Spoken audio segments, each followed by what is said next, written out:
Assalamualaikum dear students, I hope you all will be fine. Today we will do importance of biodiversity. Page number 26 पे importance हम पढ़ेंगे biodiversity की, उसके बाद हम इसका माइंड मैप करेंगे। लास्ट टाइम हमने बायोडाइवर्सिटी की डिफाइन की थी, उसका इंट्रोडक्शन किया था, तो अब हम इसकी करेंगे इंपॉर्टेंस ऑफ बायोडाइवर्सिटी। आपको पता है इंपॉर्टेंस ऑफ बायोडाइवर्सिटी में क्या चीज़ मेन आती है? इसमें इकोसिस्टम जो है वो स्टेबल रहता है, क्लाइमेट रेगुलेशन होती है, नेचुरल रिसोर्स आते हैं और इकोनॉमिक जो है हमें बेनिफिट्स भी मिलते हैं। अब हम इसको डिटेल में देखेंगे कैसे ये कर रही है, इंपॉर्टेंस क्यों है। आपको पता है ये लॉन्ग क्वेश्चन भी आ जाता है। अगर लॉन्ग क्वेश्चन आते हो देन आप लोगों ने जस्ट 2 या 4 राइट कर देने, टू द पॉइंट शॉर्ट में करने हैं। लेकिन अगर लॉन्ग क्वेश्चन आता है तो देन आप लोगों ने प्रॉपर इसकी हेडिंग देके साथ इनकी एग्जांपल के भी सेपरेट हेडिंग देके देन आप इसको long question as a attempt करेंगे। ठीक है, आ सकता है आपको लॉन्ग क्वेश्चन। ठीक है, जो यहाँ पे है उन्होंने ये बताया आपको कि बायोडाइवर्सिटी प्रोवाइड मैनी इसेंशियल का मतलब होता है ज़रूरी, essential service for human. Service का मतलब वही होता है खिदमात, ज़रूरी खिदमात जो है ना इसने ह्यूमन के लिए जो है प्रोवाइड की हुई हैं। एंड द प्लानट, हमारी अर्थ के लिए भी, प्लानट के लिए भी। Here are some keys benefits of biodiversity are, these are some keys. Okay, first one is ecosystem. Ecosystem stability में क्या प्रोवाइड कर रही है? Biodiversity help to maintain the balance of ecosystem. Biodiversity जो है ना ये हेल्प करती है इकोसिस्टम को बैलेंस करने में, उसको मेंटेन करती है। कैसे करती है इसके मैं आपको ये बेस्ट है, मैं आपको बता देती हूँ कि बायोडाइवर्सिटी किस तरह से करती है। अब आपको पता है बायोडाइवर्सिटी का मतलब क्या होता है? वैरायटी। इसके अंदर डिफरेंट ऑर्गेनिज्म की जो है वो वैरायटी होती है, उसे हम कहते हैं बायोडाइवर्सिटी। और हमारे अगर अर्थ की हम बात करते हैं, आपको पता है इधर डिफरेंट काइंड्स के प्लांट्स मौजूद हैं, उनके अंदर डिफरेंट वैरायटी, एक तरह के वो नहीं है, डिफरेंट वैरायटी मौजूद है प्लांट्स की भी। इस तरह से सेम एनिमल्स में भी ऐसे ही डिफरेंट वैरायटी ऑफ एनिमल्स यहाँ पे मौजूद है, सेम नहीं है वो। अगर हम बात करते हैं मैमल्स की, रेप्टाइल्स की, बर्ड्स की, तो सब चेंज है, तो उनमें ये वैरायटी आ जाती है। सही है, तो अगर हम बात करते हैं मेंटेन कैसे इकोसिस्टम के ऐसे मेंटेन कर रहे हैं। फॉर एग्जांपल अगर मैं कहती हूँ कि प्लांट्स जो हैं ऑक्सीजन हमें देते हैं और हम कार्बन डाइऑक्साइड जो है ना रिलीज़ करते हैं। अगर हम ऑक्सीजन नहीं लेंगे या फिर हम कार्बन डाइऑक्साइड नहीं देंगे तो कार्बन डाइऑक्साइड को प्लांट्स यूज़ करके फोटोसिंथेसिस करते हैं और अपने लिए फूड बनाते हैं। इस तरह से हम प्लांट्स के से ऑक्सीजन ले रहे हैं और जो ऑक्सीजन प्लांट से हमसे कार्बन डाइऑक्साइड ले रहे हैं। इस तरह से हमारा जो है ना आपस में इस तरह से कोऑर्डिनेशन भी हो रहा है, हमारा इंट्रैक्शन भी है और इस तरह से ये इकोसिस्टम भी मेंटेन है। ओके, ये मैंने आपको जस्ट सिंपल एग्जांपल दिया, अदरवाइज इसके अंदर बहुत ज़्यादा डिटेल में फॉरेस्ट के लेवल पे, कम्युनिटी के लेवल के बहुत ज़्यादा डिटेल जो है इसकी एग्जांपल मौजूद है। नेक्स्ट है it plays important role in biogeochemical cycle. फिर आगे बायोजियोकेमिकल साइकिल में भी ये बहुत ज़्यादा इंपॉर्टेंट रोल करती है। बायोजियोकेमिकल साइकिल में कैसे? Such is carbon cycle and nitrogen cycle. Carbon nitrogen cycle कैसे? नाइट्रोजन साइकिल तो ऐसे, जैसे मैं आपको बता देती हूँ कि आपको पता है 78% जो है ना ऑक्सीजन जो नाइट्रोजन है ना, नाइट्रोजन 78% हमारे एटमॉस्फेयर में मौजूद है। एटमॉस्फेयर में तो ये मौजूद है और आपको पता है कुछ प्लांट्स भी होते हैं जिनको नाइट्रोजन की ज़रूरत होती है।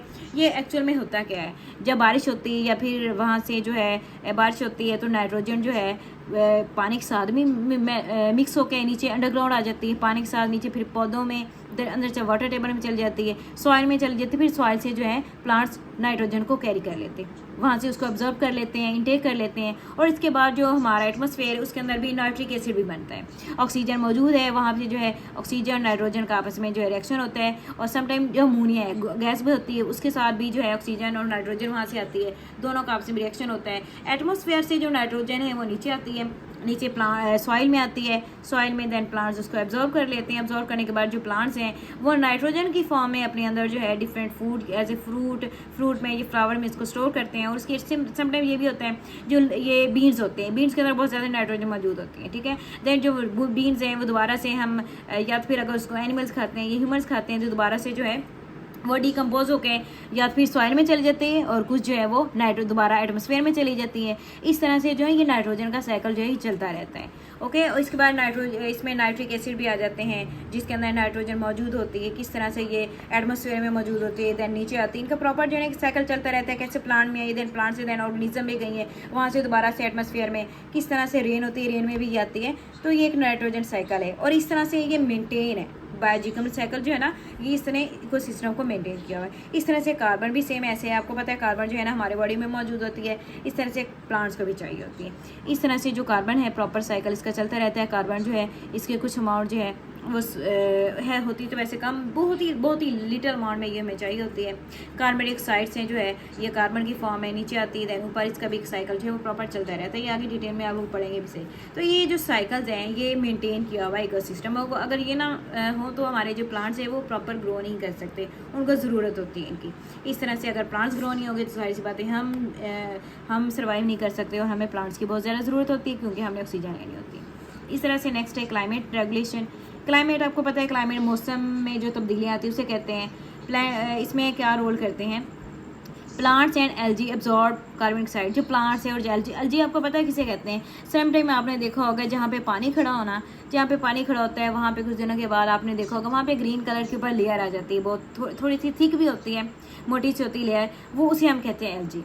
जो प्लांट्स हैं एल्गी किसको ऑब्जर्व करते हैं, कार्बन डाइऑक्साइड को ऑब्जर्व करते हैं। वो कार्बन डाइऑक्साइड कहाँ से आती है, जो हम एक्सेल कर रहे हैं, हम अपनी बॉडी से बाहर कार्बन डाइऑक्साइड को निकाल रहे हैं, वही जो है ना मोस्टली जो प्लांट जो है, सारे प्लांट्स बल्कि प्लांट्स और एल्गी जो है ना उस कार्बन डाइऑक्साइड को ऑब्जर्व करते हैं। और आपको पता है अगर कार्बन डाइऑक्साइड जो है ना अगर हमारे इन्वायरमेंट में रह जाए, प्लांट्स ना हो, प्लांट्स इसको ऑब्जर्व ना करें, तो यहाँ पे बहुत ज़्यादा टेम्परेचर हाई हो जाएगा और हमारा यहाँ पे रहना मुश्किल हो जाता है। It help to keep the climate balance. और इस कार्बन डाइऑक्साइड जो प्लांट्स एल्गी ले लेते हैं ना, तो इस तरह से ये जो हमारा क्लाइमेट है ये बैलेंस रहता है, अदरवाइज यहाँ पे बहुत ज़्यादा टेम्परेचर हो जाए। लेकिन आजकल जैसे कि प्लांट जो हैं वो बहुत कम है, हम कम करवा रहे हैं, ज़्यादा कटिंग हो रही है, डिफॉरेस्टेशन हो रही है, तो कार्बन डाइऑक्साइड जो है ना इसकी कंसनट्रेशन डे बाय डे बढ़ रही है, जिसकी वजह से ग्लोबल वार्मिंग बढ़ रही है। ग्लोबल वार्मिंग बढ़ रही है, इट मीन क्लाइमेट चेंज और क्लाइमेट रेगुलेशन हो रही है। नेक्स्ट वन है नेचुरल रिसोर्स। नेचुरल रिसोर्स में क्या आ जाता है, biodiversity provide a vast array of resource. Natural resource का मतलब होता है जो कुदरती तौर पर यहाँ पे मौजूद है, हमें चीज़ें मिल रही हैं खाने के लिए भी और डिफरेंट फर्दर काम करने के लिए भी, हमें प्रोवाइड कर रही है vast array of resource. Array का मतलब होता है कि बहुत ज़्यादा इसकी डिफरेंट काइंड रिसोर्स जो है कहते हैं ज़राए को। फ्रॉम फूड, जैसे कि फूड है, खाने के लिए चीज़ें, मेडिसन भी इसमें से हम प्लांट से भी लेते हैं, कुछ एनिमल्स हैं उनमें से भी इससे भी हम बना रहे हैं।